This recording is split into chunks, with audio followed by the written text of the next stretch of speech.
drugs. We're the ones who are trying to take weapons out into space. We're the ones who are killing each other and possessing women and children and pushing them around, as well as exploiting the animals and the plants on the planet. So if that's a possible scenario, then the question is, when a person faces an ET, is that person facing an evil monster, or is that person facing a teacher who's using tough tactics to get us to shape up? Because some people feel like they have a physical experience, that they are physically, biologically, as a body, they're on the craft and talking with the ET, being shown the inside. Other people feel like they are remembering something that was not a physical experience. Driving the new Fiat 500 is choosing an all-new, all-electric car with an impressive range and 0 to 80% fast charging in 30 minutes. It's choosing a car that's so full of tech it will confidently and safely drive you into the next decade. It's choosing to believe in a better tomorrow. Welcome back, future. New Fiat 500 prices start at €24,995 after government subsidies and excluding delivery and related charges. Book a test drive at fiat.ie. Experience what was a psychic experience. For example, like a person had an out-of-body experience and the spirit was in the craft and the body was still in bed or in the apartment or the house. Other people feel like they've been programmed, like they have been shown something. Not that it necessarily happened to them, but that it was like inserted into their memory banks. So some people see it as a physical experience, some people see it as a psychic experience, and some people see it as an insertion or something that didn't happen but was shown to them. Just like if I were reading a book and open the page and there's a note from somebody else, I didn't put it there, but it's information. So what I suggest when I talk with people is if they can be less afraid. Of course, some people are frightened, and so it's difficult for them to know what options are available. But if they can think about the possibility of how did they get that information and what to do with it. That just give you one example. When I was talking with Bud Hopkins years ago at a conference, he was setting up a slideshow, and he and I were talking. We liked one another, but we disagreed over what was going on. He thought of the ETs as invaders and wasn't sure whether they were as intruders, and he wasn't sure if they were what Dr. Jacobs called invaders. So he tried to keep a middle ground between invaders on the one hand and instructors on the other hand, and he thought of them as intruders. And he was trying to educate me, and he showed me a letter, and he said, "Look, Leo, here's a letter from a woman. Look at these stains. These are tear stains. This woman is hurt. She's upset. She didn't ask to be abducted. She's miserable." And he tried to get me to understand that my benign, silly, fuzzy-minded view of the ETs was wrong. And I looked at the letter and I said, "Yeah, I think you're right, Bud. I think these are tear stains, and I think the woman is crying. And yet, look what she's crying about." She wrote in the letter that she was sitting watching a TV program, and she was watching these scientists who were putting darts into a little baby seal to paralyze the seal so they could weigh it, measure it. And I said, "Did the baby seal ask to be abducted? Did the baby seal ask to be examined?" And he looked at me, he said, "You don't understand." And I said, "Yeah, I suppose you're right." But what if the ETs were showing her what we as humans are doing to animals on the planet? If that were the case, then she could have the attitude, if she chooses, to be concerned about animals just as she wants people to be concerned about her and the way the ETs are treating her. So to me, it's a possibility that the UFO phenomenon is a mirror. And in one of the chapters of the the book I wrote, Soul Samples, 99, I have a chapter on speculation. And I suggest to people who are interested to look at the phenomenon. If they remember that they saw a flying saucer during the day, then say, okay, what was this flying saucer doing? What was I doing?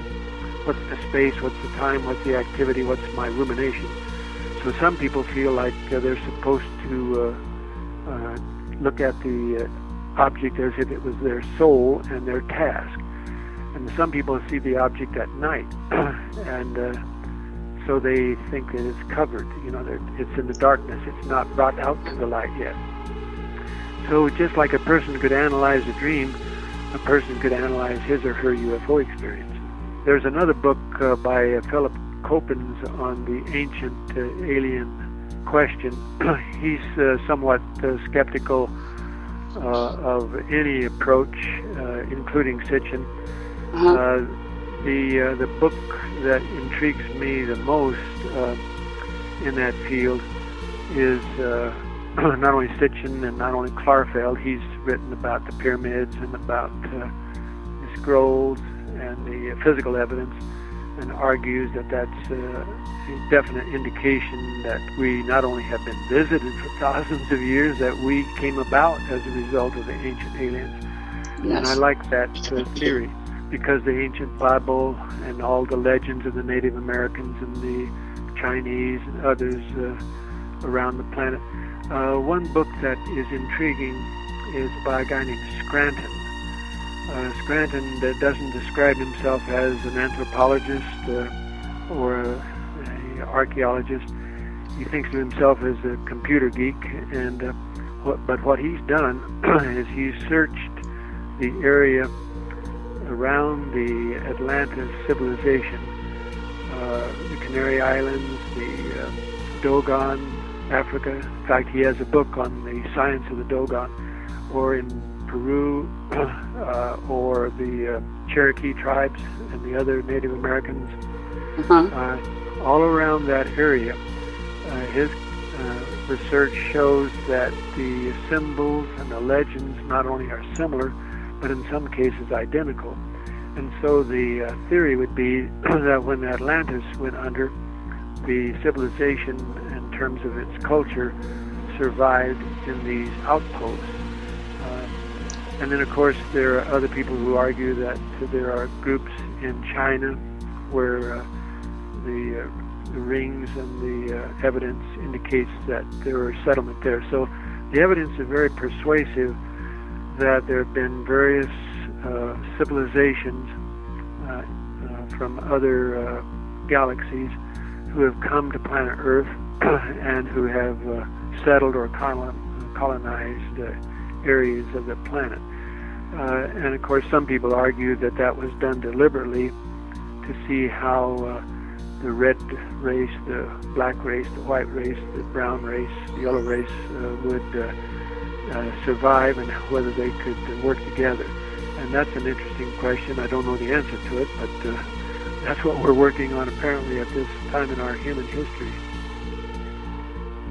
And a lot of people I work with, some from Colorado, and some of these people don't want me to talk about their experience until they feel that they have a better handle. This next few weeks I'll be working with some people who are not only describing a variety of encounters, a variety of experiences with various ETs, but they feel like it's been an ongoing thing, not only for them but their family. Stan Romanek is one who's getting a lot of attention now because he and his wife are not only willing to talk about their experiences, but he's had a couple of books. He's got a book called The Other Side of the Bed. I haven't read it yet, but that sounds interesting. What does the wife or the husband of the person who's describing these experiences, how does he or she deal with it? Stan grew up in a family of brothers and sisters, and a father who is in the Air Force and who apparently was involved in some of the military cover-up. And when he started seeing objects, where he was the kind of guy who would take a camera and record the flying saucer sightings. And then later on, he began to have direct encounters. He went through hypnosis sessions with Deborah Lindemann. One session I got a kick out of when I read about it. He was talking with her, and during the hypnosis session, felt like E.T. spoke through him and worked and came up with a formula. And people who looked at it said that's the Drake formula.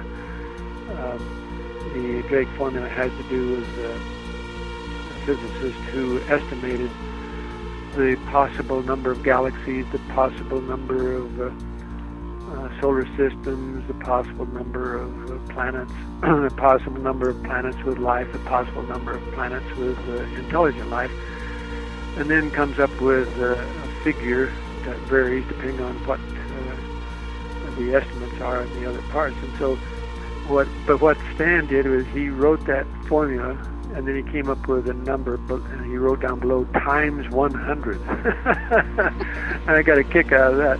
Of course, the skeptics said, well, he could have memorized the Drake formula, and that's why he came up with it in the hypnosis session, which is, of course, a possibility. Stan is very bright, although he's dyslexic, and he doesn't learn in quite the same way that other people learn. Well, he decided to see if hypnosis with Leo would be helpful, and so we made those arrangements through some friends. And after several sessions, not only did he describe his memory on board, talking with the ETs, but also he began to channel information or allow an ET to speak through him. And now there'll be a movie coming out this year that will show some of those kinds of things from the interview.